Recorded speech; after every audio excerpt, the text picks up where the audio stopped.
My name is Dr. Raquel Ugalis, and as moderator, I want to welcome you to the panel Islam Between Moderation and Extremism.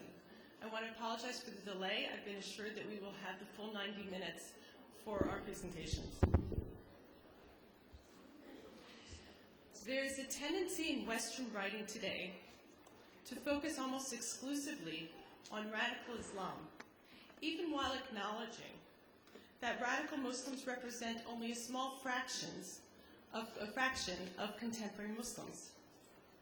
Little attention has been devoted to understanding the rest of the contemporary Muslim world.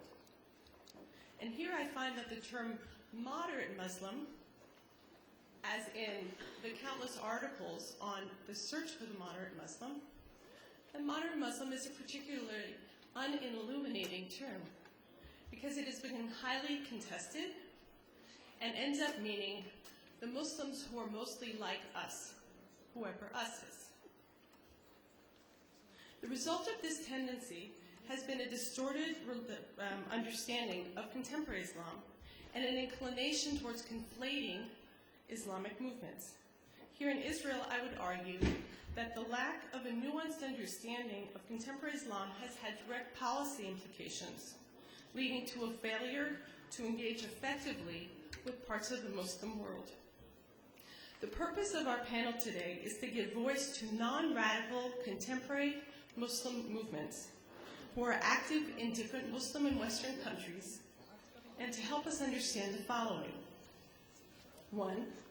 How do non-radical Muslims understand Islam and engage Islamic values in shaping their lives and or political programs? 2. Which Muslims have been effective in promoting their non-radical approaches to Islam in the public sphere, and why? And finally, 3. What have been successful strategies by these Muslim groups in dealing with radical Islamist groups? Our panelists, who are academics and journalists, counterterrorism specialists and statesmen, human rights lawyers and activists, bring together a broad spectrum of knowledge and a deep understanding of the complexities of contemporary Islam. I've asked each panelist to focus on one country or movement and then to share broader reflections on some of these questions. Before I introduce the panelists, I would like to give you a sense of how we will spend our time together. Each panelist will have between 5 and 7 minutes for an initial presentation, followed by a panel discussion of about 15 minutes, and then we will open the floor up for questions. Towards the end, I will ask each panelist to give a final thought, and hopefully we will have an enjoyable experience here. Now I have the honor of introducing our distinguished panelists, and I will do that one at a time.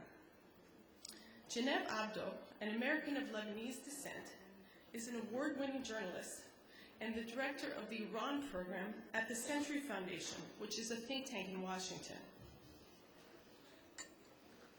She's the author of 3 books on Islam in Iran, Egypt, and the United States, respectively, including No God But God, Egypt, and the Triumph of Islam. Ms. Abdo.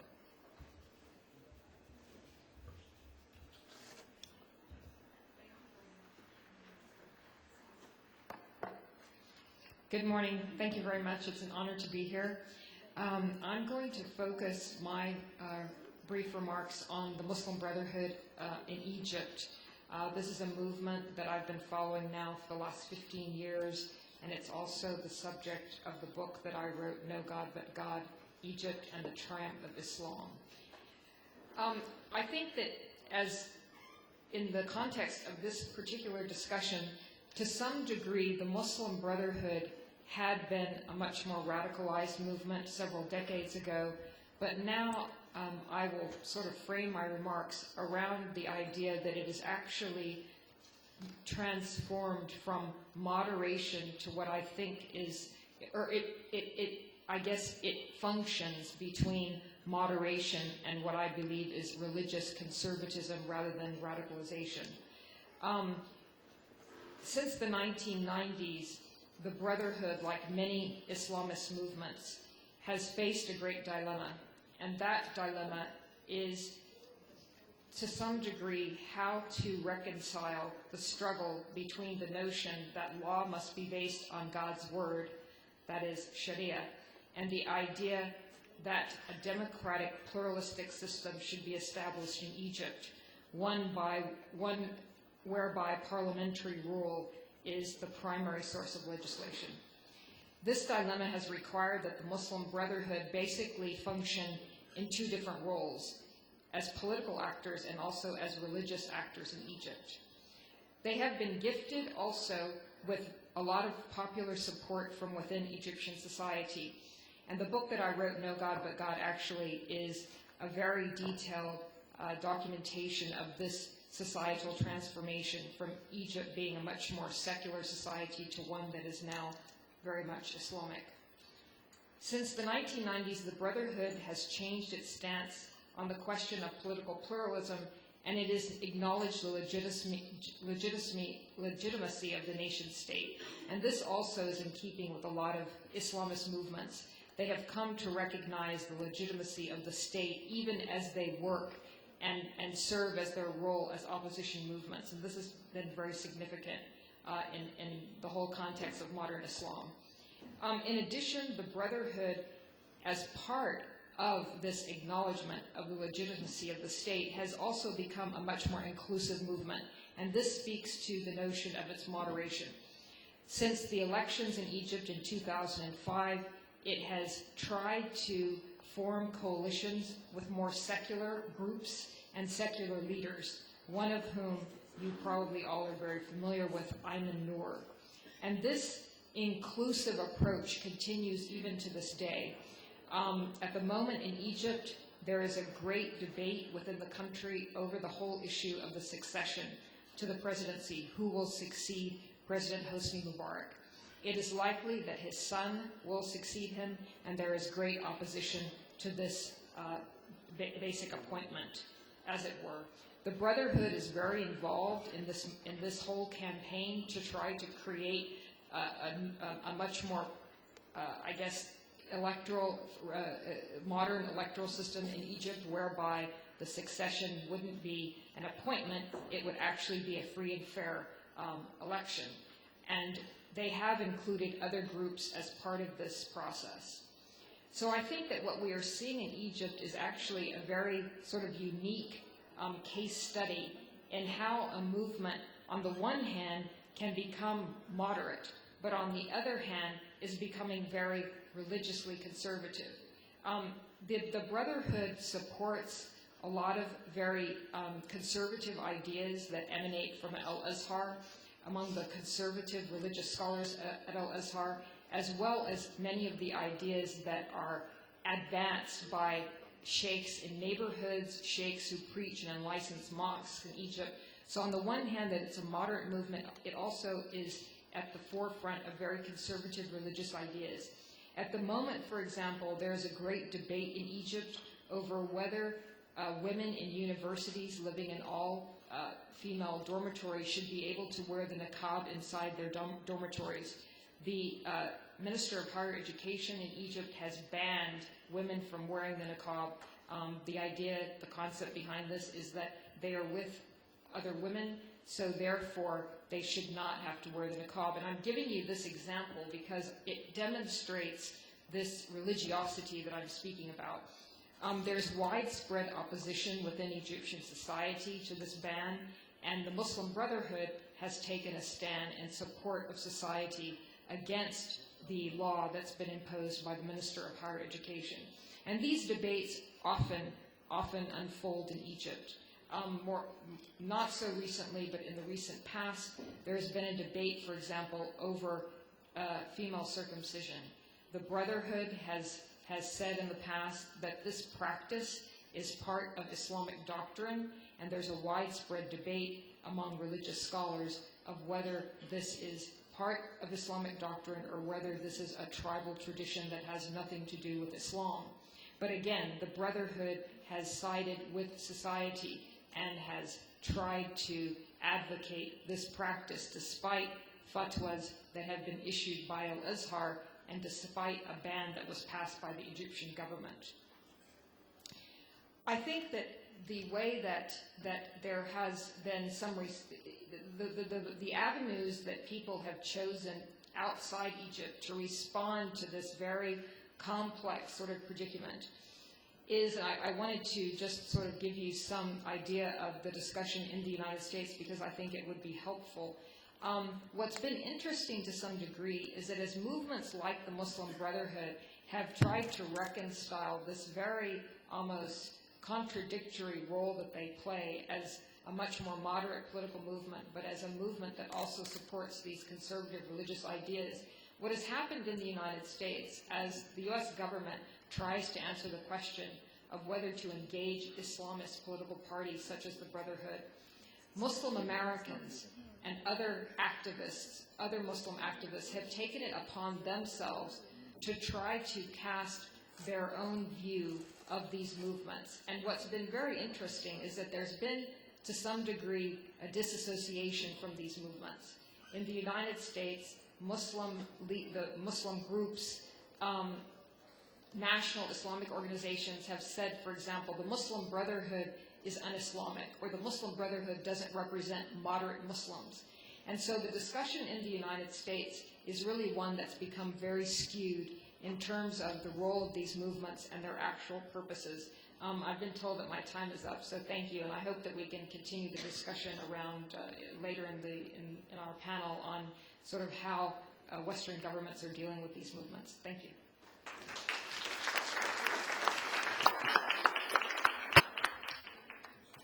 Thank you, Genevieve Abdo.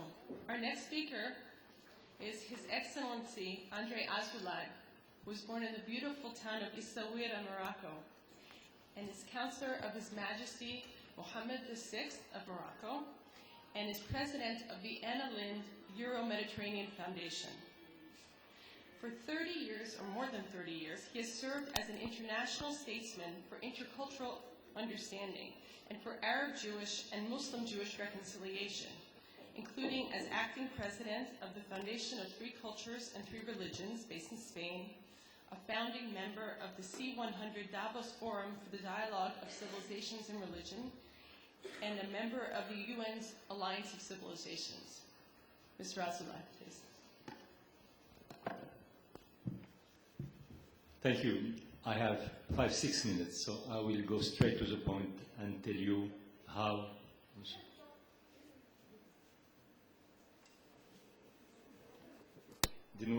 הרימו יד. Okay. Yeah, and I will try to share with you some of my experiences. I am in the Arab world, I am in the Muslim world, I am myself a kind of addition or combination of Judaism, the Greek Berber civilization, and the Greek Arabo-Muslim civilization, which means that I'm myself probably, part of me is largely Jewish, part of me is Berber, and part of me is also Arabo-Muslim. And I feel very comfortable with that.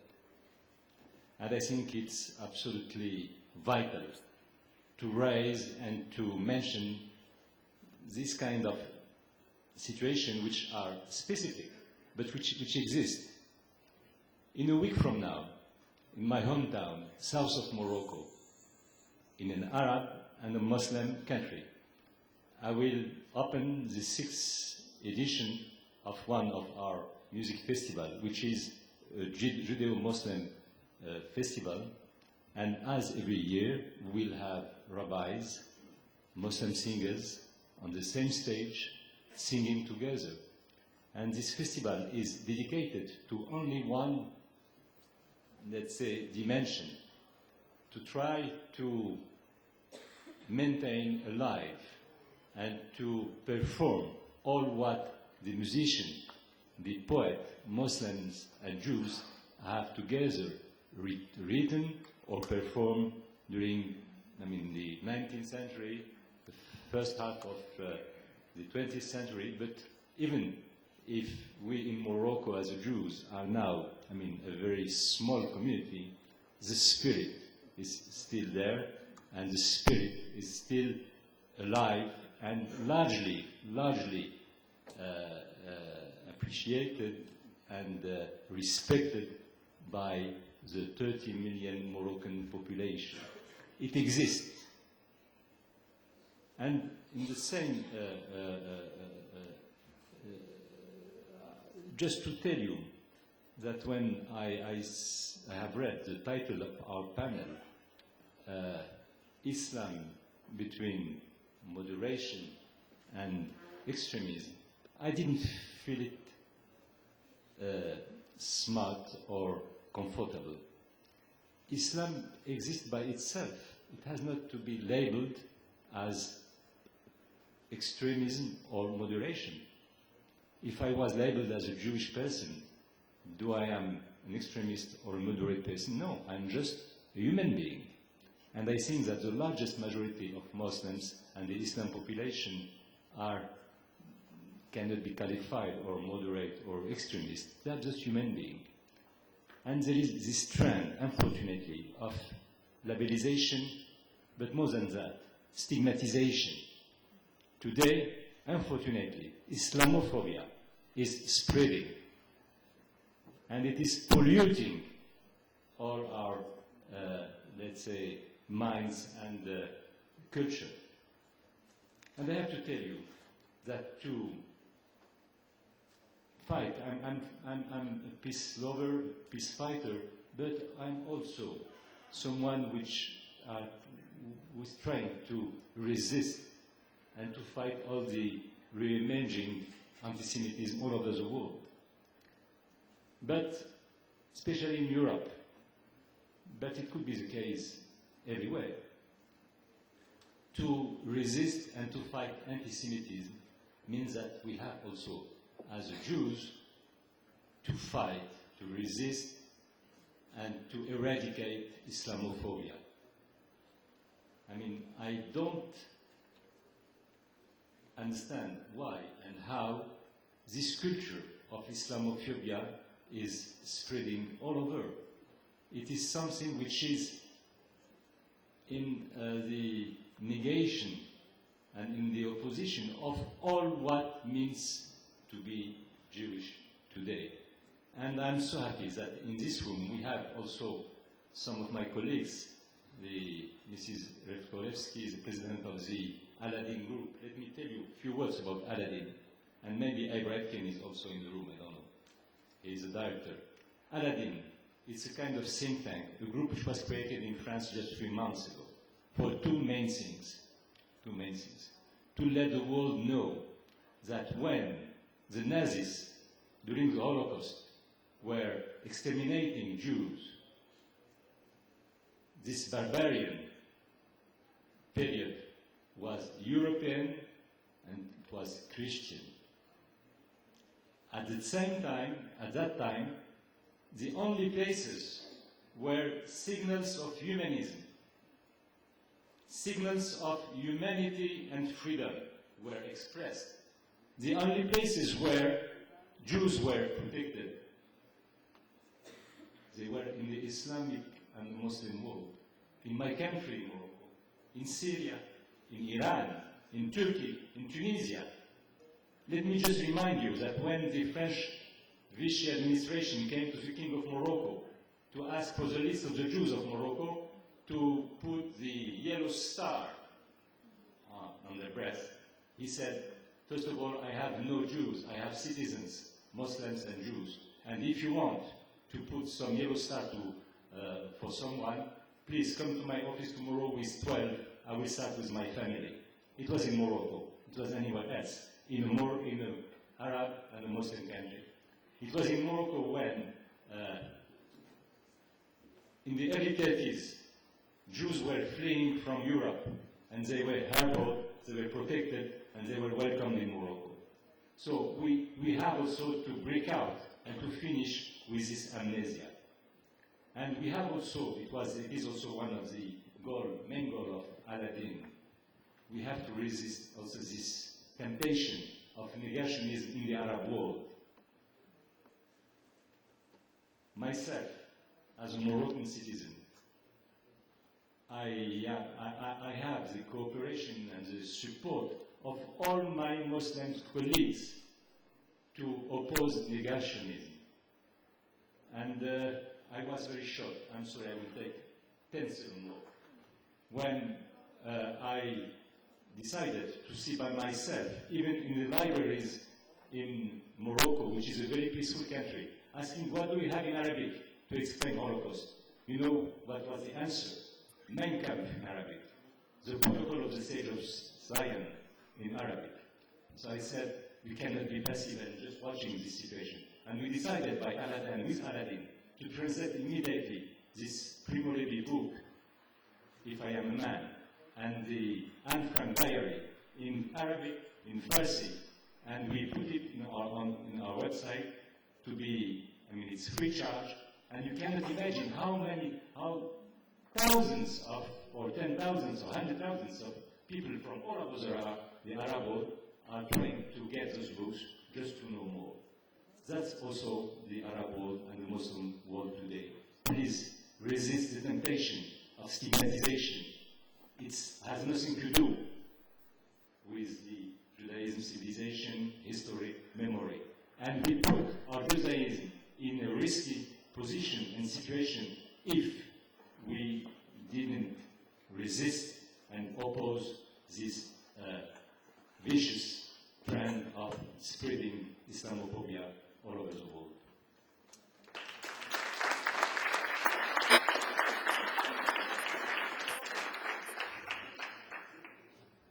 Thank you, Mr. Asmai. Our next speaker is Dr. Muhammad Dajani Dawoodi, born in Jerusalem. He is professor and founding director of the American Studies Center at Al-Quds University in East Jerusalem. He is also the founder of the Palestinian Wasatiyya movement, a movement that he will speak about today. Dr. Dajani holds 2 doctoral degrees. I have one, and it took me a very long time. One from the University of South Carolina, and the other from the University of Texas in Austin. Dr. Dajani. Thank you very much. Thank you very much for inviting me today to speak to you. I will be dividing my presentation into 2 parts. One part to explain the concept of Wasatiyya. The other part is to show the work we are doing to promote the culture of Wasatiyya within the Palestinian community. It is a half an hour presentation squeezed in 5 minutes, so you will allow me to be speeding. In times of radicalism and extremism, being moderate is revolutionary. What does Wasatiyya mean? It is a verse from the Quran that says, "Thus we have made of you an ummatan wasata, كذلك جعلناكم ummatan wasata," justly balanced. Here, wasat means center, middle, moderate, justice. So actually the question that this raises, who is speaking for Islam, who should it be, what Wasatiyya ideology is, and can Wasatiyya address effectively the needs and demands of the Palestinian people? In his farewell sermon delivered at the Mount Arafat, Prophet Muhammad concluded, "I leave you behind 2 things, the Quran and the Sunnah, and you follow these, you will never go astray." Basically, the Islam has 2 core sources. One is the Holy Quran. Here, the text cannot be changed, added, or modified, and so it says, "And the word of your Lord has been fulfilled in truth and justice. None can change his word." So how do we go about it? We go about it with the interpretation. We cannot change the words, so we actually interpret the verses. Now the question is, are we using this interpretation to promote values of hatred, enmity, conflict, war, or are we using this interpretation to promote peace, compassion, pluralism, respect, empathy, understanding, and cooperation with the other as what the real message is? So here, basically, we are talking about, suppose we take the verse, "We have created you an ummatan wasata." One way to interpret this is that the term wasat is used to mean justice, balance, temperate, centrism. So Islam is a nation just and moderate. So, but also another interpretation, which is the Hamas interpretation, that wasat here means that Muslims are centered between Jews who brought upon themselves God's anger and Christians who have gone astray. Or another interpretation that Islam is a nation in between Jews who killed prophets and Christians who made their prophets gods. So basically here it is a matter of interpretation. How do you interpret it? Also, for instance, when you take the word like Islam, the Quran says the religion to God is Islam. So if you take the specific meaning of Islam, then it means the Islamic faith, and many people try to preach that. While actually Islam means all those who submit themselves to the will of God, and thus Muslims, Christians, Jews are included within this meaning that religion to God is Islam. So here there are many verses that actually will explain this. So which interpretation to take? Here Wasatiyya actually is guided by the Holy Quran and the Sunnah in order to explain its position. For instance, the second core of is the Sunnah. Here the Sunnah is the sayings and life of the Prophet. Here it's an open field. Stories about the Prophets and quotes by the Prophets continue to mushroom and grow endlessly. One of those misquotations or inserted quotations is that it says the hour of judgment will not arrive until you fight the Jews and kill them, and until trees and rocks will say, O Muslim, O servant of God, there is a Jew behind me, come and kill him. So actually if we take this as an example and try to seek where does it stand in the Holy Quran, we find it totally contradicts everything that the Quran says. One of the things that sanctity of life, nor take life which Allah has made sacred except for just cause. Or returning when asked about jihad, the Prophet said the most important, the greater jihad is the jihad within, where the battle needs to be won. Actually the Quran reveres both Torah and the Bible, describing them as holy books. There are nearly 60 verses in the Quran that mention Jews, referring to them as sons of Israel. Also describes both as people of the book. Drawing the words we have, so basically if we look at the Quran and read from it, the verses there, so if we find that the Muslim has to believe in the Torah and the Gospel and take it as guidance.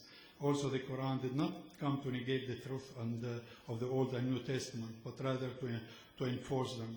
And the criteria is who does right. Believers, Jews, Christians, and Sabians, whoever believes in God and the Judgment Day and does what is right shall be rewarded. Also, the Jews in the Quran are described as children of Israel. Remember the blessings I have bestowed on you. Or children of Israel, remember that I have bestowed favors upon you. Children of Israel, we delivered you from your enemy, and we made you a covenant with you. So there are many verses in the Quran that actually does negate that quotation. Remember, we took a covenant from the children of Israel to worship none but Allah. Also, the Christians are described in the Quran that they have compassion and mercy in their hearts. So Muslims are urged to seek counsel from Christians and Jews in understanding the Holy Quran. If you are in doubt of what we have revealed to you, ask those who have read the scriptures before you. So basically the Quran is full of these verses that actually talks about the belief in the three religions as holy, and that there is no distinction. Also it talks about religious freedom, and then there are so many shared values that we have. Here the Torah may be likened to two paths, one of fire, the other of snow. Turn in one direction and you will die of heat.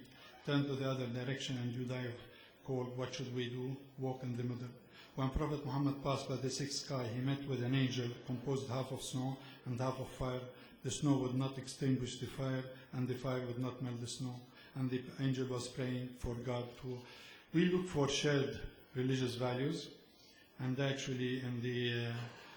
also what we are doing is that we are now, Wasatiyya, we have been for 3 years, we are trying to promote Wasatiyya within the Palestinian society, actually with workshops, also whether to religious leaders, to imams in mosques, to students at universities. Also we are using the media to promote the concept of Wasatiyya and to write so that we can promote, also trying to promote publishing books. So basically, greed separates us, Wasatiyya can bring us together. Politics separates us, Wasatiyya can bring us together.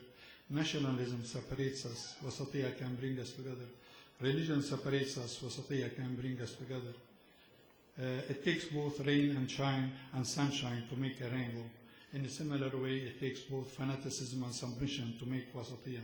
though the winds of adversity is trying to blow our values away, our audacity and determination is so strong and vigorous that we will keep pushing, that those values continue to spread and grow to new heights. Thank you very much for your attention.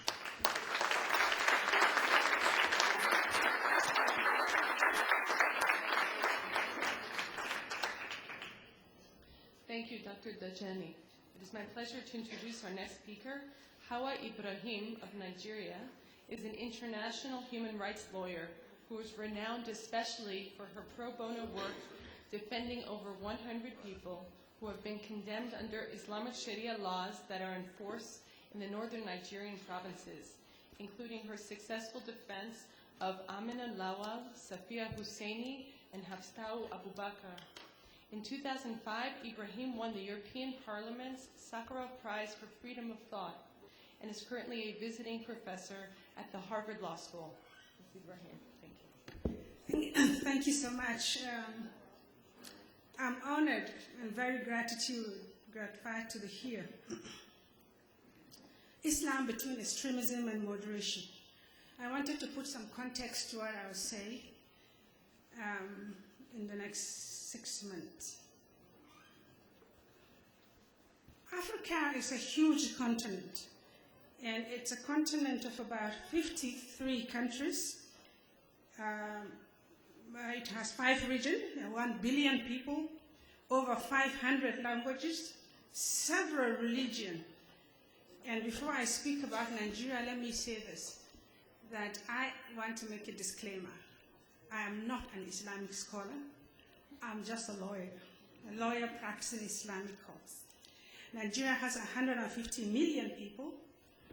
It's a huge, diverse country with what we call the southwest, the southeast, and the north. Sharia was introduced in Nigeria in 1999, and Sharia is not in the south.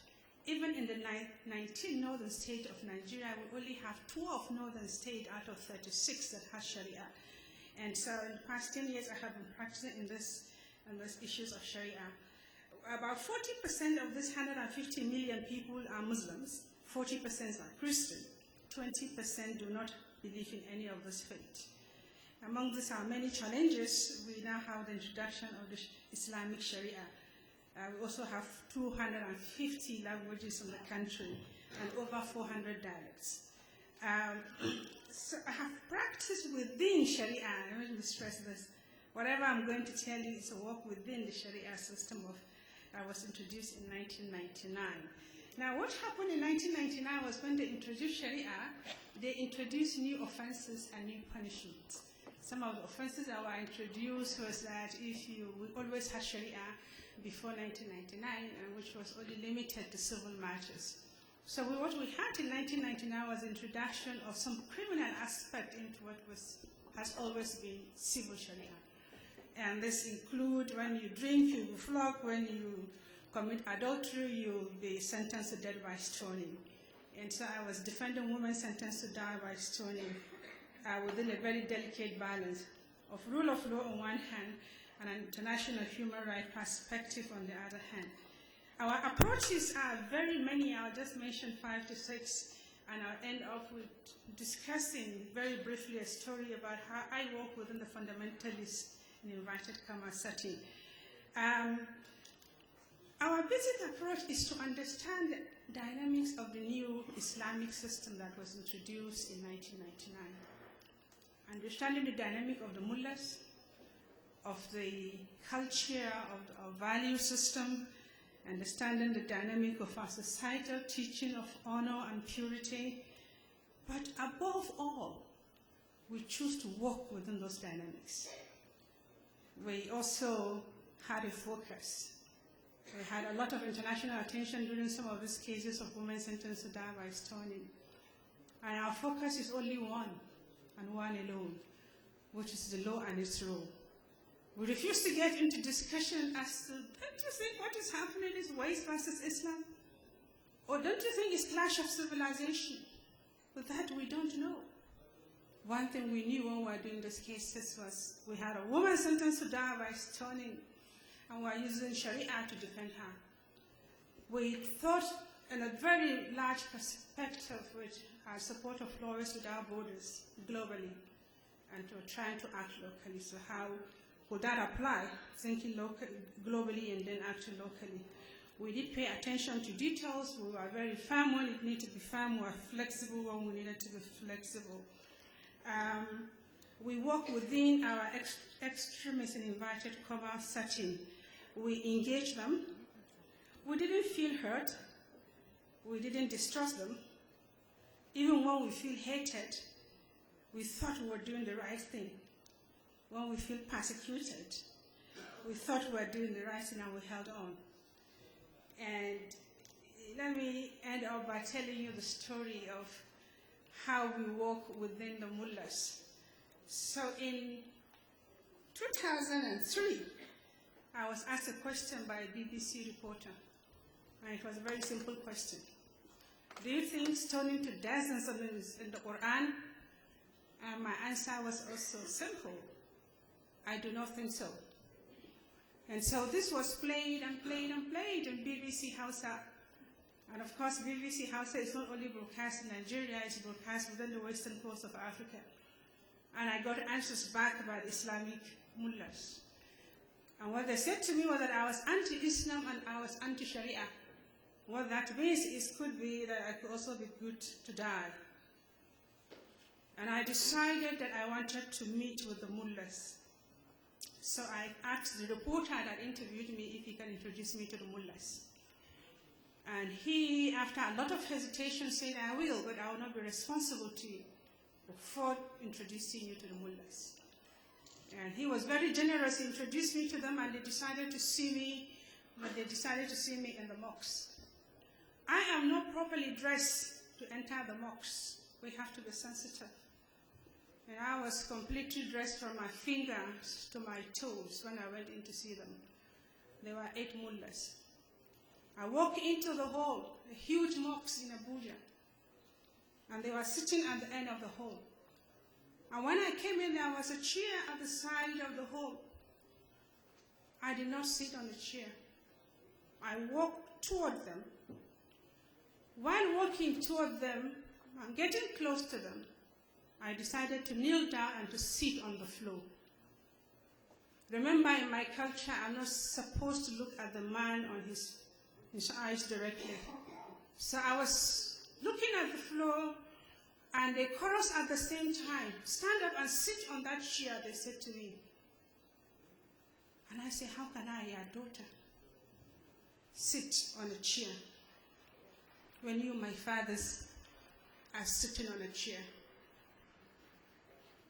They were quiet for some moment. And when they answered me back, they said, are you Hawa Ibrahim? I said, please, yes, I am. Are you the lawyer?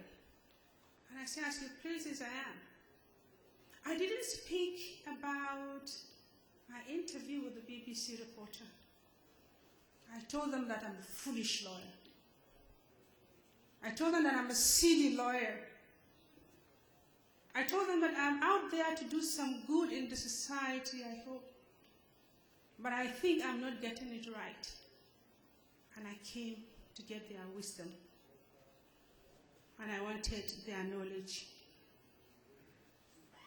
I'll tell you 2 things I got from them. I got their ears. They listened to me. These are the mullahs that didn't want to see me for months on end before that period. But they didn't only listen to me, they said to me 2 things. We will not publicly oppose what you're doing, but we'll also not publicly support what you're doing.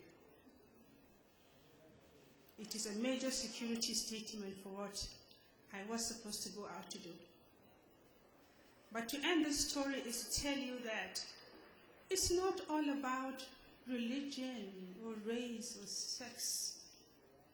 It's not about our creed or our backgrounds.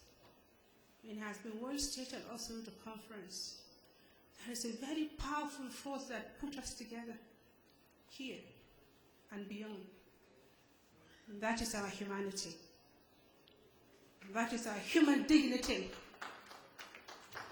That is the respect of the worth of our humanity. And if one thing you will leave this whole with, is that you can make a difference, even by just a smile. Thank you.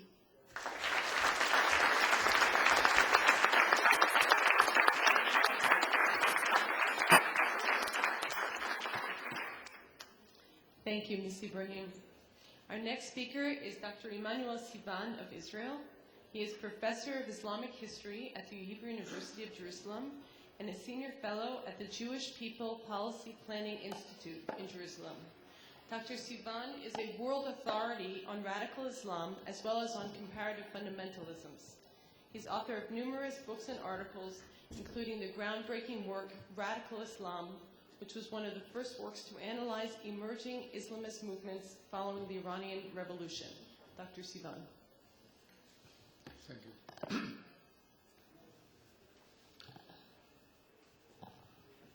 What comes to mind is a kind of a motto to this brief presentation is what Irish poet William Butler Yeats wrote so many years ago.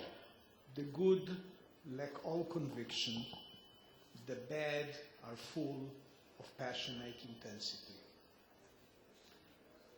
That's not to say exactly that all moderates are good in that sense, or that radicals, I prefer the term radical to extremists, I think extremist is too value-laden, are as intense, but they are certainly more intense,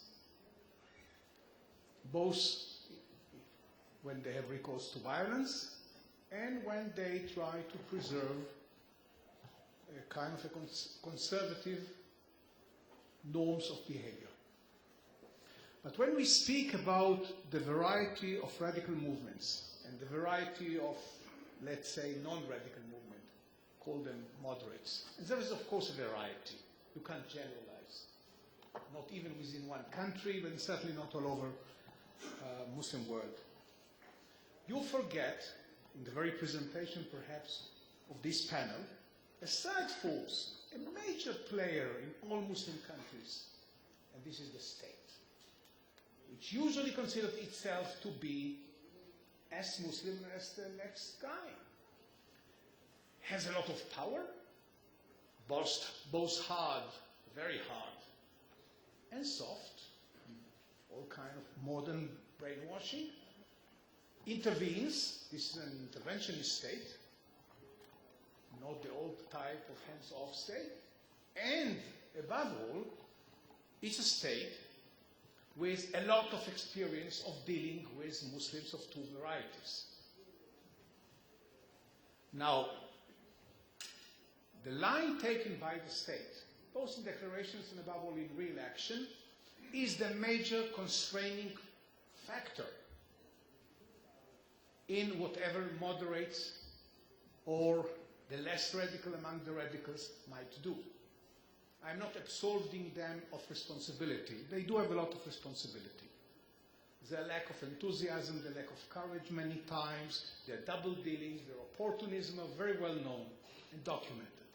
I think about both varieties of social forces. But the state is the major player. And let us not forget it. The US has learned it at its own expense, when quite foolishly Condoleezza Rice leaned on the Egyptian government to hold elections in November, December 2005. And after the first two rounds in which the Muslim Brethren has won about 1/5 of the seat, President Mubarak has put his foot down and said, we are going to do the third round of the elections our way. The old way. Never bothered about the details. And no Muslim brother was elected.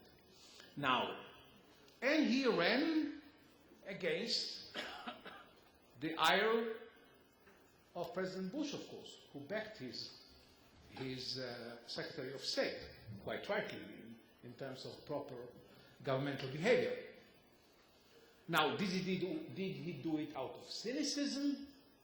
Did he pay the price in not being able to invite to the States? And you know, he has come in the States only under President Obama recently. No.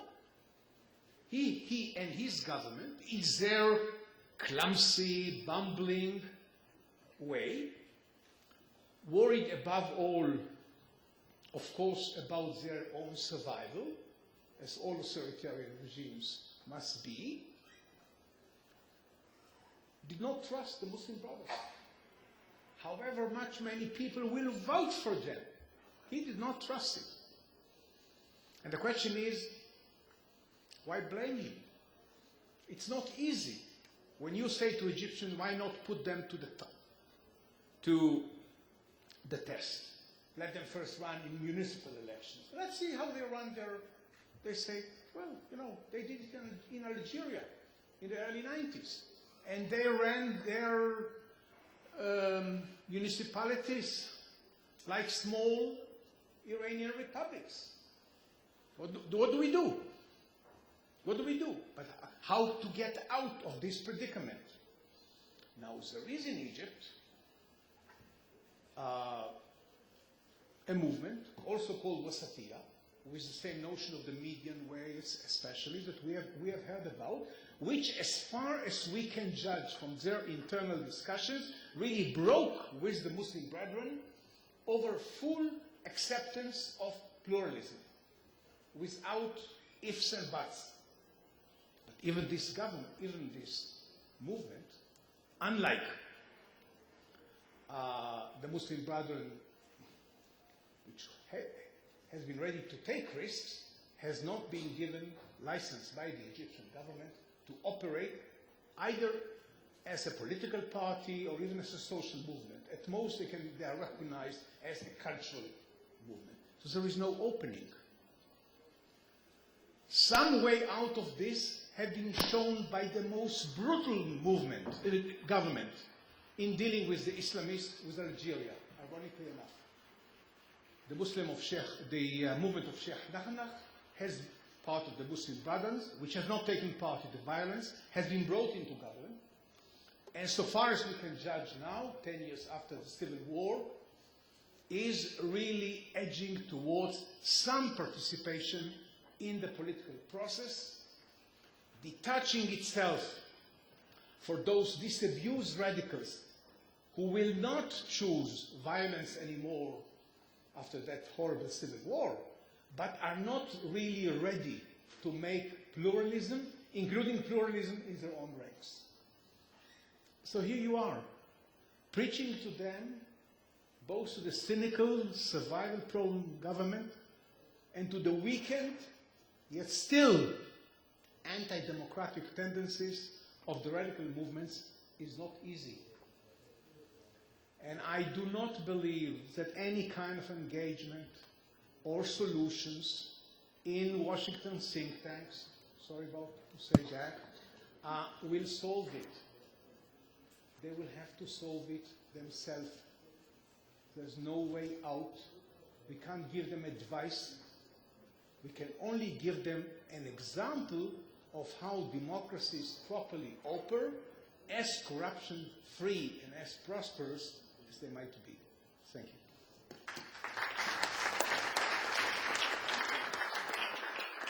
Thank you, Dr. Sidan. Our final speaker is Dr. Tawfiq Hamid, born in Egypt. He is the Senior Fellow and Chair for the Study of Islamic Radicalism at the Potomac Institute for Policy Studies in Washington. Dr. Hamid is also the author of Inside Jihad, Understanding and Confronting Radical Islam, which is both a memoir of his early experience joining a terrorist group affiliated with Dr. Ayman al-Zawahiri, who's now the second in command of Al-Qaeda, and his later disavowal of extremism. The book is also a program of Islamic reform and counterterrorism. Dr. Hamid. Thank you. It's a pleasure and honor to be with you today. Just briefly, I will go straight to the point, which is defining the problem. This is number one for me, because we can talk and argue forever about relative terminology or terms. The word moderate and radical is just vaguely used. We need a definition. I just put a simple ABC's test to define what radical Islam is. It's A for apostate killing, or killing the converts. B barbaric treatment of women, such as the stoning. C, calling Jews pigs and monkeys. D, declaring wars on non-Muslims to spread the religion. E, enslavement of other human beings, slavery. F, fighting Jews before end days and killing all of them. This is a one of the main problems in the beliefs of some people that's causing trouble here in the Middle East. And G, gay killing. So it's just simple alphabet test just to define what we are talking about. This is number one in my view. Number two, after defining the problems, defining the roots of the problem. What are the roots? As a young child who was born for a secular family, I was radicalized in a very short period in the terrorist group. And I believe that the root cause of the problem was in the following items. Number one is the lack of theologically based peaceful interpretations. For example, when I was young, I read a verse that says, فَاقْتُلُوا الْمُشْرِكِينَ حَيْثُ وَجَدْتُمُوهُمْ, kill the infidels wherever you find them. And I had problems to deal with this verse. So I asked a radical Muslim friend of mine called Adel Saif. He said to me, yes, we have to fight all these people. I asked this Sufi, wonderful Sufi scholar, he said to me, you should love every human being, but he didn't give me a theological answer. Secular people didn't even use the religious jargon. So for me, I had trouble until I found the solution later on in the interpretation, as I will just address now. The second point, and the roots of the problem, is the suppression of critical thinking. In many educational curricula in the Muslim world, in some areas, or many areas, the critical thinking is not used enough. It's rote learning, especially in religious institutions. The third problem is literalism, understanding the verses in a very literal way, not going outside the box, not seeing it in context of other verses. These are the main cause of the problem, in my view. How to solve this is probably by declaring war, but not here by military. War at the mental and intellectual and psychological level, by reinterpretation of the text. For example, the verse that I just mentioned to you about kill the infidels wherever you find them, I realized later on that all the Quranic verses that talks about violence, all of them, and take me literally here, okay, 100% are using the expression al-kafirin or al-ladina kafaru. Al means the in English. When I say to you I'm going in Washington to a White House, this could be any house, but if I said I am going to the White House, it makes a lot of difference. So the same here. Just if someone point to me that before the word can limit the meaning to the early stages of Islam, when the infidels were fighting with Prophet Muhammad and some small minority to suppress them, it was only allowed at this time, not our modern times. I wouldn't have thought to continue in the path of radicalism. Also, developing educational systems that uses cognitive psychology and theology in an effective and efficient manner. One of my studies, in addition to medicine, is cognitive psychology. I teach, for example, some basic fundamental thing about how to think outside literalism, because we think that if something, or many of us think that if something is halal or permissible, we just go and, or people think, especially the radicals, they go for doing it. So if stoning women is halal, permissible, they just say, it's Allah permitted this. If killing Jews for them is halal, permissible, they don't use their conscience, they just go for it. So when I teach something like this, I just draw a cup of water for the children. I develop educational systems for young Muslims at stage 1 now. And I draw a cup of water and I ask the child, is drinking this water now halal or permissible, or haram, not permissible? They say, permissible, it's just water, halal. Then the next question, I put a man dying of dehydration in front in the photo or the picture. And I say, this man is going to die now of dehydration and thirst. If you drank this water, he will die. If you give it to him, he will be alive. And I repeat the question, is drinking this water now halal or haram? Permissible or not permissible? Here, the process of critical thinking starts to work. The use of his conscience.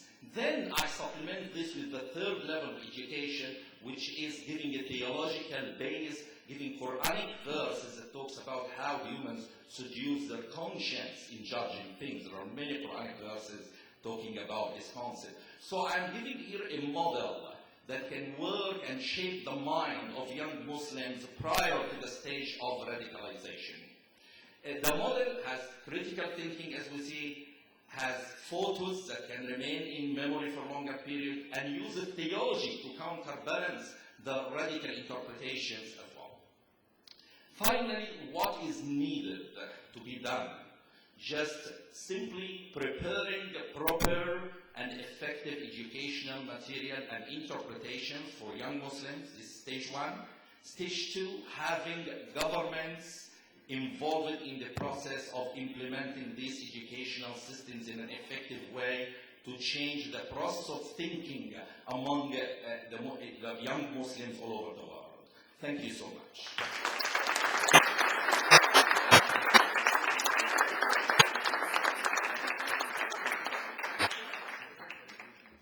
Thank you, Dr. Hamid. I would like to go back to a comment made by Dr. Sivan and open the question up to the other panelists, and that is, should Western countries engage with or actively support non-radical Muslim movements? And if so, how and why? Since most of you took what I would call a Middle Eastern 7 minutes, we'll take about 10 minutes to have a discussion, and then I want to open it up to the floor. Who would like to begin?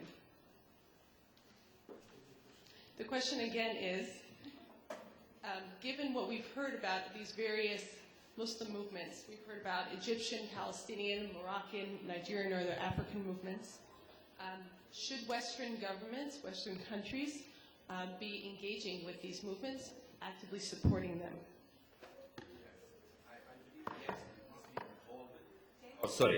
I believe, yes, Western government should be involved simply because they are affected by it. So it's not an involvement of someone not affected by a problem and just a nosy person who wants to intervene. No, they are affected. September 11th happened in America. We have problems in Europe from terrorism and culture problems as well. So they are affected. So they have to be involved. This is number one. Number two, the involvement is mainly, in my view, by creating an environment or a system whereby the true moderate people who can be productive in this field have access to meet and to deal with governments, Islamic governments, who are also interested in defeating radical Islam. I believe Egyptian government has one of its interests to defeat radical Islam. From Morocco to Tunisia to Algeria to Saudi Arabia, even the royal family are interested to defeat radical Islam. So I believe the West can play a role in creating this link between the moderate Muslims who can create some useful products and the governments in the Muslim world who want, the secular governments who want to defeat radical Islam.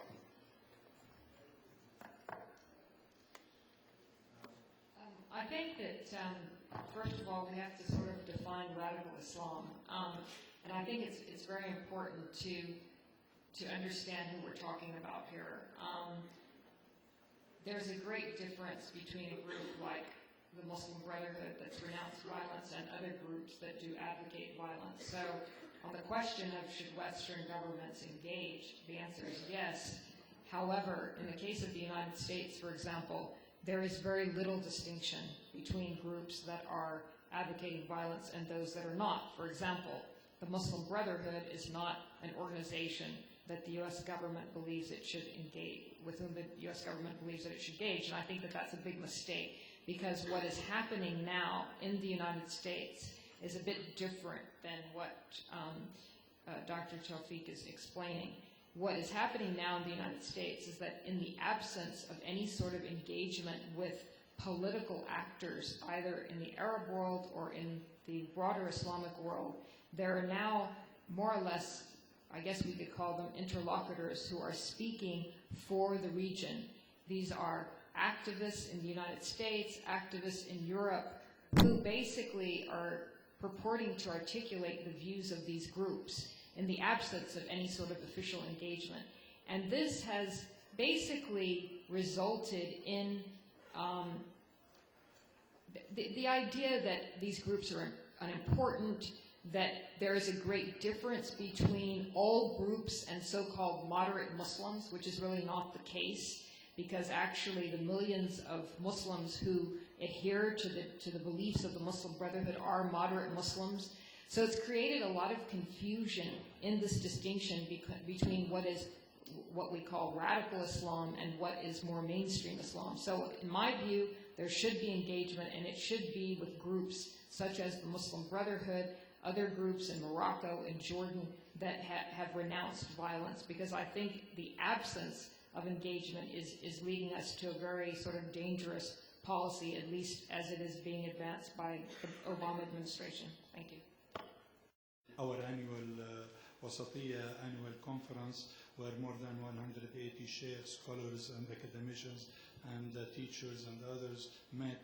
Actually, the press release that was published, it called on President Obama to make moderation a top foreign policy priority. And I think the West should do that, to put moderation. I think we have done enough work with democracy. Democracy can be included within moderation, and because you cannot be moderate unless you are a Democrat. Thank you. Mr. Azullah and then Professor Siban. I think that we have to take care of, or to be aware of, two major risks. I mean, the first is the temptation to patronize Islam. I think that if the West wants to help, the help will be to clarify the debate. We believers, in fact, we consider the situation for the last 15, 20 years. We were taken as an hostage by those who decided to instrumentalize and to use religion for political issues. And it has to be clarified, and any help to clarify this point will be welcome. And, you know, Islam was taken over, and other religions also in certain, maybe different scales. And we have to give a chance to those who are proud Muslims and who are also addressing the political issues to which the Muslims are confronted. We have to help them to raise their voices, not to be shy or to be, to react with some frilosity because they want, as a Muslims, to address, just as a citizens or human being, political issues. Give them a chance to speak out, give them a chance to express their views, and give them a chance also to explain that they are reacting as a human being, but also, if they refer to their beliefs, it's not just to use Islam as the answer to political issues who need political answers. It's very important, and unfortunately, we didn't, we were confronted for such a long period to try to mix up, religious issues and political issues. We have to finish with this state over by fundamentalists, by extremists, which, by the way, exists also in other beliefs. It exists in my beliefs, in Judaism, it exists in Christianity at different scales, but it's something which is, let's say, an universal trend, and it has to be clarified.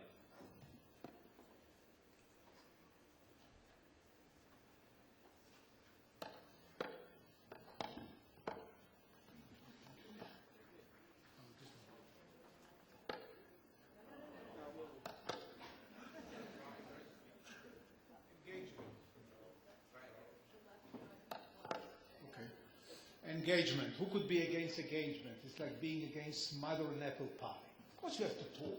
You can talk with anybody. The question is on what and what follows. If what follows are acts like giving the Nobel Prize to Shirin Ebadi of Iran. Yes, it's a signal that world community, or at least liberal countries, preferably societies rather than states, Nobel Prize is given by a private foundation, is interesting, is following.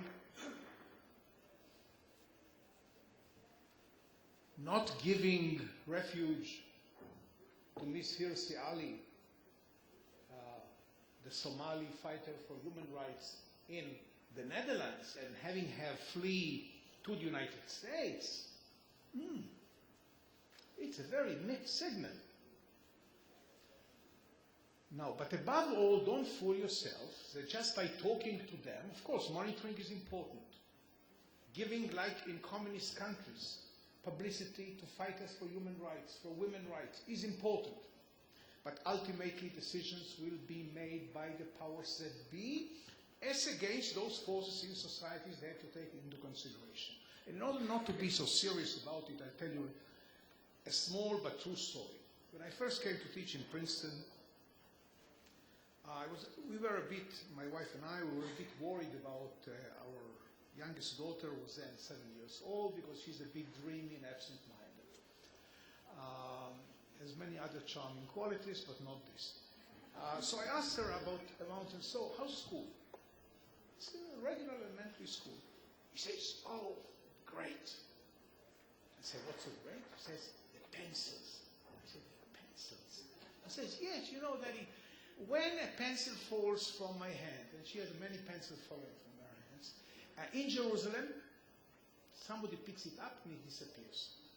In Princeton, they come and give me. These children give me. There are a lot of pencils around. This is a difference between a Middle East of zero-sum societies and a societies of plenty, or maybe even an illusion of plenty. We have seen some crises recently which put this into, but still.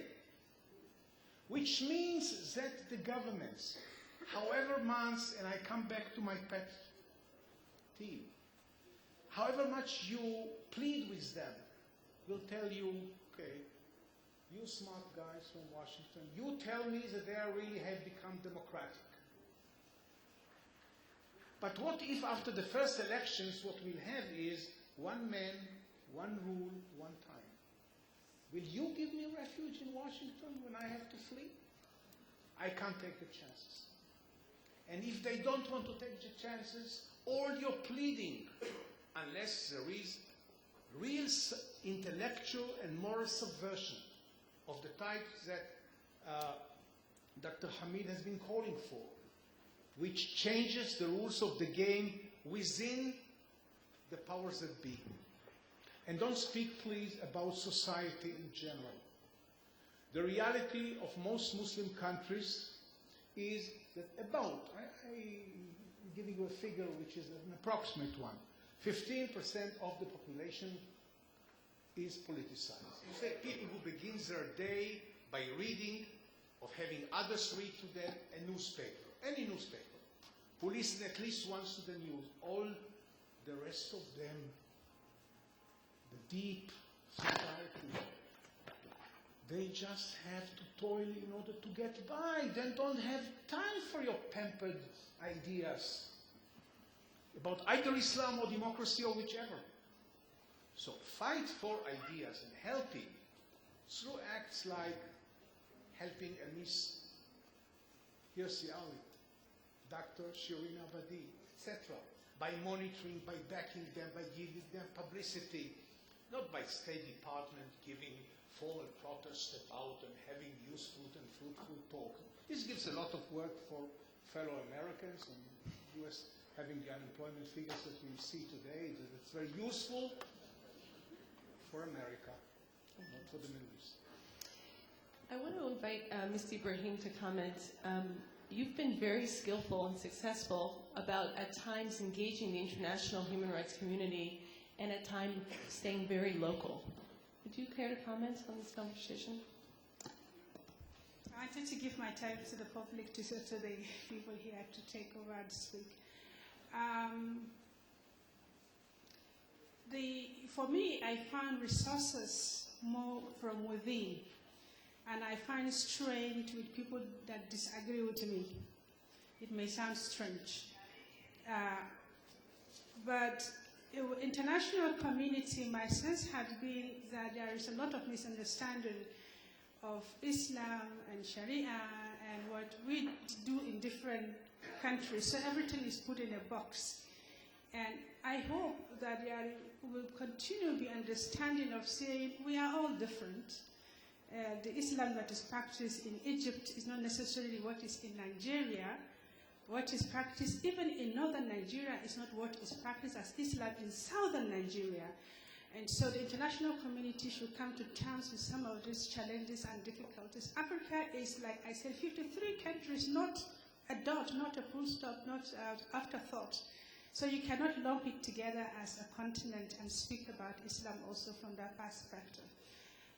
My engagement in strategically is to try to listen as much as I can, and if I can, to speak less. And I can tell you a continuous story as we move on. I want to open the floor up for questions. I don't know if there are microphones.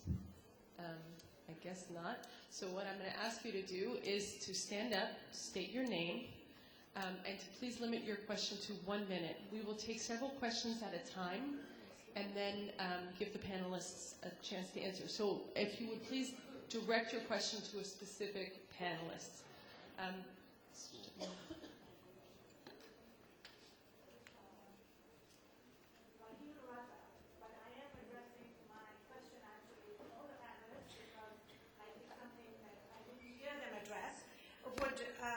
Would any of you or all of you like to comment on Saudi Arabia and the Wahhabi ideology that has been exported on the backs of petrodollars to many countries, and an ideology, for example, that has come to my native land, Pakistan, which teaches the radical Islamists not just to attack those who are different, not Muslims, but also Muslims who follow a different perspective.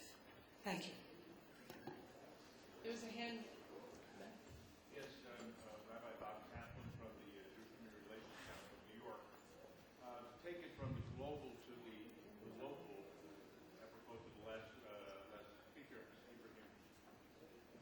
And the how on a local level, because that's really where the rubber meets the road. The global issues are the global issues and will be dealt with on that level, but on a very local level, in New York City and other cities around the United States, around the world, how do we make those connections and how do we support those connections when things are consistently pushing us apart? I want to give the people in the back a chance if there's any questions.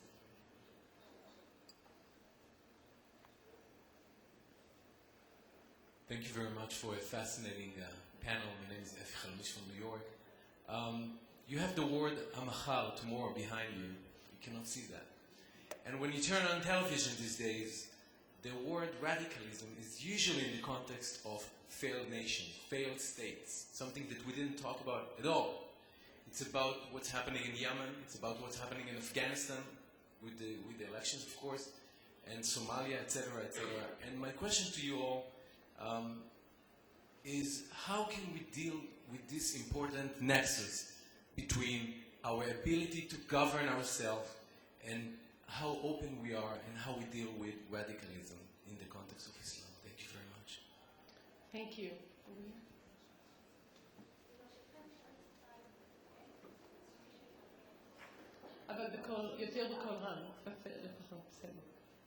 I will translate the question.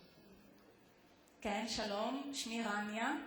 השאלה שלי היא ככה, קודם כל אנחנו יודעים שיש שתי מדינות שהן לפי ההלכה האסלאמית, אחת שהיא סעודיה, שהיא לפי ההלכה האסלאמית הסונית והיא ערבייה, ויש את איראן שהיא לפי ההלכה האסלאמית השיעית והיא לא ערבייה. ואנחנו יודעים שמאז תמיד המערב היה חזק והיה נאור וכל זה. עכשיו, לאחרונה אנחנו רואים שיש הרבה קבוצות קיצוניות ואנחנו לא יכולים להכחיש את זה בקרב העולם האסלאמי. השאלה שלי היא ככה, האם התנועות הקיצוניות האלה, בין אם זה אל-קאעידה שזה סוני, או בין אם זה המשטר האיראני שהוא תומך בחיזבאללה וכו', האם הוא בא כתוצאה איום חיצוני, שזה המערב, או איום פנים מוסלמי, שיעי סוני, תחרות. ואם, לפי התשובה, איך אפשר באמת לפעול, אם זה שהמערב צריך לפעול, או שהם מבפנים צריכים לפעול לתקן את המצב. תודה. Try to do this succinctly. There are two current Islamic states who are governed by Islamic law, a Sunni state, Saudi Arabia, a Shia state, Iran. Given the many radical Islamic movements, one can divide them between Sunni states, Sunni movements like Al-Qaeda, or Shia movements like Hezbollah. The question is, would you understand the emergence of these radical groups coming out of the external threat from the West? Is it an internal competition between and among the Shiis and the Sunnis? And how should that shape the Western response? Is it something that to step in? Is it something to let them work out by themselves? Other questions? Thank you. Two questions. Dr. Asler, we all talk in all our faiths about radicals and moderates in one shape or another. We talk about the radical right, Christian right in America. We talk about happy clappies. My niece is one in my country. We all talk in all our faiths about how we adapt our faith to the modern world. Surely we may have difficulties in finding the right language, but none of us should ignore the reality of the debate within the Muslim world, which has parallels in our own faiths and cultures. My question really is to Dr. Dawoodi.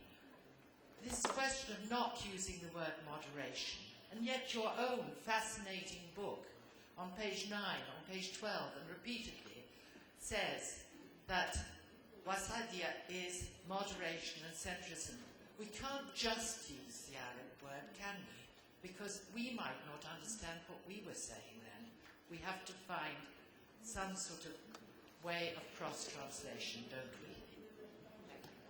We have time for one more question.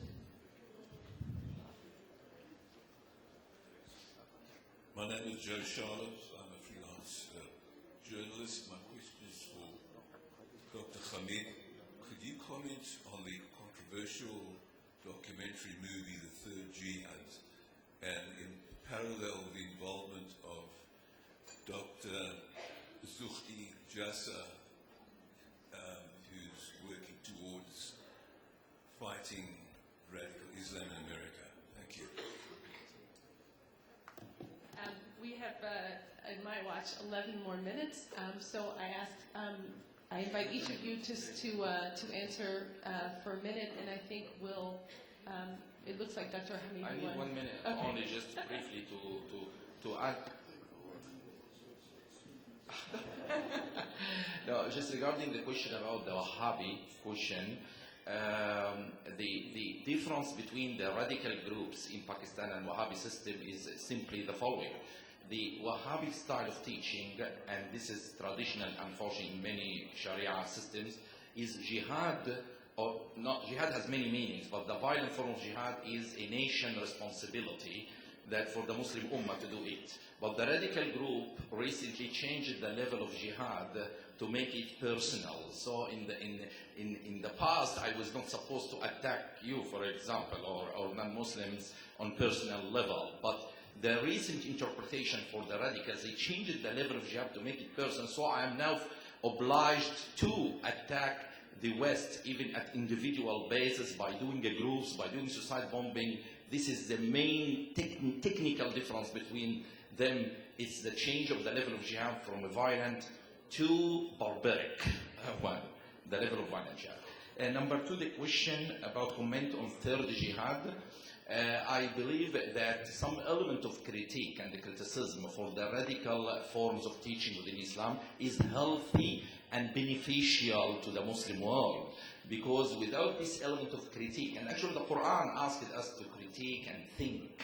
So it's not so I believe some element of critique like the one in the third jihad is fundamental.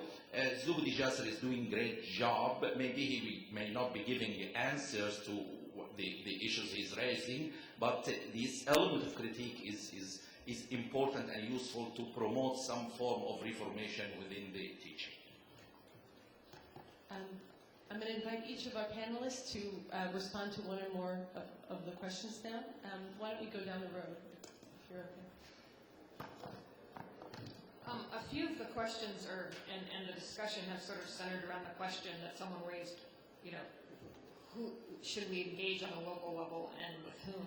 And I think that that's not such a complicated question to answer. I mean, in most of the countries that we're talking about, aside from these major movements that we have all addressed individually, there are all sorts of groups within civil society, I mean particularly, and I'll speak specifically about the Arab world, that are very eager that have, for one thing, a lot of influence within their own societies, and also are very interested in engaging.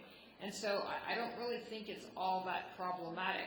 The difficulty is trying to find groups that are not already westernized. So trying to find groups that sort of don't already have this kind of secular Western perspective, because that's preaching to the choir. But I think that it's not really all that difficult to find these organizations. I mean, they're known by those of us who do research in these countries. They're well documented in scholarly literature, so it's not really all that complicated. And I just finally want to sort of address something that Professor Sivan said about, that governments don't want to take the risk that some of these movements could actually rise to power.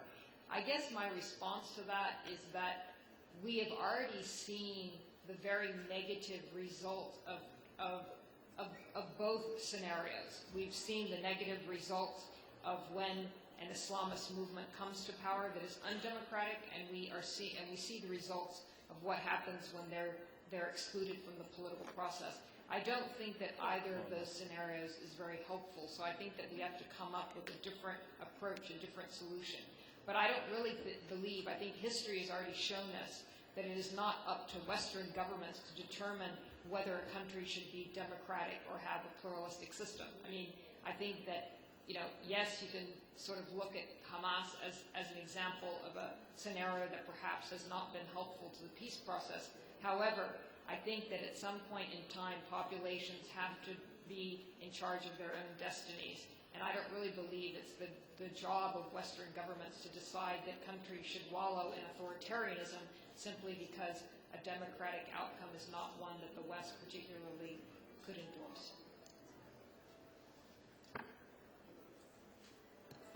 I just want to raise an issue which was not raised by our panel, is ignorance.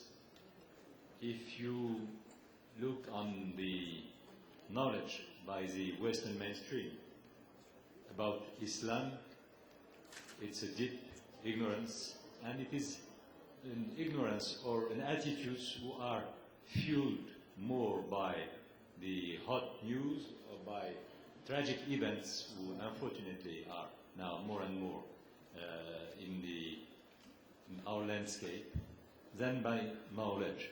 So we have this kind of conjunction of ignorance on one side and hot news on the other side, who are pushing or putting the Muslim world and the Islam faith in a political situation which has nothing to do with, not nothing, but which has few to do with the political realities of the days. And on the long run, it creates reaction, it creates attitudes, and it is creating, and as I insist on this point, it is creating Islamophobia. So we have to find a way to finish with this clash of ignorance. We have to call for more responsibility, more creative answers, more mobilization in the Western world to try to provide knowledge, education, and clarification. It's something which is vital. If not, we will be all of us, driven by conflicts who are, who are, at the end of the day, have nothing to do really with religion. And there is this temptation or this situation we are confronted to now, and we need, as I said, clarification, we need education, and we need to take all the opportunities to say and to explain how and why the political issues cannot afford to find in religions the answer it needs. Thank you. Dr. Dajani? Let me address the uses of language. I'm not advocating crossing out from the English dictionary the word moderation, but I'm saying that when it is being used to address the Arab masses, people in Arabic, we have two words for it. We have wasat, which is mean middle, and the atidal, which means moderate. Basically, when I go to speak to the muftis and to religious people, I find a lot of people there sitting, waiting for me to come to speak so that they can stand up after I talk to say that you are preaching Western Islam, you are preaching Western ideologies, you are preaching this, you are preaching Bush Party and others. So my response to them, I'm using the terms of the Quran. I'm saying that it is in the Quran that says we have created you a mid-ground nation, ummatan wasata. So, and then that actually silenced them because I'm using the text of the Quran, and they cannot compete with the words of God, and even among the others. So basically my point is that if we will take Obama's speech and in Cairo and take out, if he would not have used all these quotations from the Quran or from Islam, his ratings among the Muslim masses would not have gone above 20%, 25%, because it would have been another American president's speech that means nothing to them. But the fact that he respects them, that he actually took the time to understand them, to speak to them in their own religion, in their own language, actually put his rating so much high that the Bin Laden's message that was sent before his message was nobody heard it, nobody listened to it, and nobody cared for it. And so this is my point in the use of language, is that if I'm speaking to a Chinese, if I speak to him in Chinese, it is not that he understands me better, but he likes me better, because then he will think that I'm respectful of him because I'm speaking his language. I can see it on the checkpoints. If you are speaking to the Israeli soldiers in Hebrew, it is totally different reaction than if you are speaking to him in Arabic or English. So actually, what I'm saying is that in our address to the other, we have to use the language of the other and the culture of the other, and to see that in that use, to be able to win him through, particularly to the masses, which the extremists have done a very good job in trying to brainwash them. Thank you. Thank you. Ms. Ibrahim? Global to local. I'm a local player, so I'll speak a bit more about local. So a few weeks ago, I went back to Nigeria, and the cases that we've been handling, hundreds of thousands of them, have moved from the courts to the Sharia Commission. They call it Zawran Sulhu, meaning room for peace, somewhere like that, something like that. And I wanted to visit with this Zawran Sulhu to see what was happening, and it was impossible to do that. And I tried, and I couldn't make it, and I tried, and it wasn't possible. So I sat down to think, what can I do differently? And I said, there is a meat seller somewhere that I need to consult. So I called a meat seller. And it was the meat seller that helped me to call. The meat seller sells suya. Suya is a popular meat that the kebab that people eat. The big men come with their friends to pick the meat and take it home, especially with their girlfriends. And so he knew the big men, and he called chair of the commission. And through the meat seller, I was able not only to go into listing, but they allow me access to their document, meat seller. So what does that meat seller got to tell me? In each of us, there is strength and power. And how do we pull that out? Maybe the next person sitting next to you could change your destiny. How do we see that in that person? How can we pull it? How can we use it? We should not underestimate any person in what we do. That was the lesson I learned from that experience. Globally to local, when we are doing some of these cases, we had to rely a lot, because we don't know much about international convention at that moment. The lawyers without borders came with all the protocols and the conventions that Nigeria has signed. But the language was too big for the court to understand. Remember, some of this court don't speak even English, and they cannot read in English. And we have to communicate in Hausa and at times in Arabic. So what we did was to understand the language from global and see whether we can find some of this language of human rights in our constitution. But the constitution is too big to even appreciate. But can we find it in the Quran? There are similarities of language in the Quran, but can we find it in the Hadith? Oh yes, there was something in the Hadith. So how do we dilute the language from global to local? And who are our allies in trying to dilute this language? And so I found it pretty useful. Dr. Sivan, any final thoughts? I'm afraid too many people are too eager, too much in a haste to do something. It's a very practical American bent. But first one perhaps should take a time to understand better. This is why I welcome the question about the motivation. The number one fact about the motivation common to most of these movements, there are exceptions, is internal and defensive. The enemies are within. The enemy are the westernizers, the modernizers, and the government which backs them, which spearheads them. The enemy are men of the people like Nasser, son of the postal clerk in Alexandria. You can't be more people than that. Sadat, son of the village head in the Delta, and so on and so forth. Our own people all of a sudden buying into the modern ideas, not doing it for imperialism, but supposedly for us, and thus giving Islam a sentence of slow and sweet death. This is their reading of the situation, common to even some of those Wasatiyah movements, at least those I know in Algeria, certainly, Egypt, Jordan. Now begin with that. You can't change that worldview. And it's not a clash of civilizations. This was a hogwash. There are, of course, people who also think that one should hit at the colonizer, the imperialist. And it's not necessarily the United States. The number one bogeyman in Algeria is France.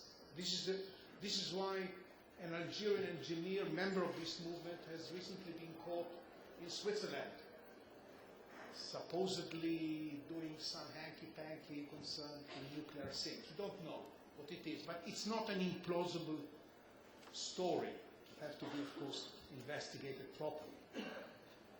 But with these exceptions, the fight is mostly within. Look even at Al-Qaeda. After the one-shot Big Bang, most of their successful action, or at least violent action, has been in Somalia, in Algeria, in Morocco. They would hit wherever they can, of course, giving them the big bang of propaganda by action, anarchist style, hitting at 9/11, but then finding it's more difficult to do it in the United States. Well, you hit within the Muslim world. Indonesia and even Australia were not immune. This is the basic reason, far from the practicalities of politics, why the matter will have to be settled by Muslims themselves. We can help in the West, and I say some action of the type which I have mentioned, it's not engaging. It's doing something symbolic and also monitoring in order to help this movement. Channeling money from NGOs can sometimes be very useful. And setting an example of Muslim, non-Muslim coexistence, not in the States. In the States it's too simple. You get selective immigration. It's Europe where the real fight is. It's Europe where Al-Qaeda had most of its, and still has most of its disciples. And I have mentioned the cowardly behavior of the Dutch government, which is really not the worst government in those senses. So I suggest, before call to action and engagement, study a bit. You can do it in modern European languages quite easily. A lot is in translation, solid translation of both moderate and radical. And then pick your way, but with some modesty. As they say in French, you can't make happiness for other people. I think that's a wonderful place to close this panel, the call to educate ourselves more. Hopefully today you've gotten a sense of the texture and complexity of contemporary Islam. I want to thank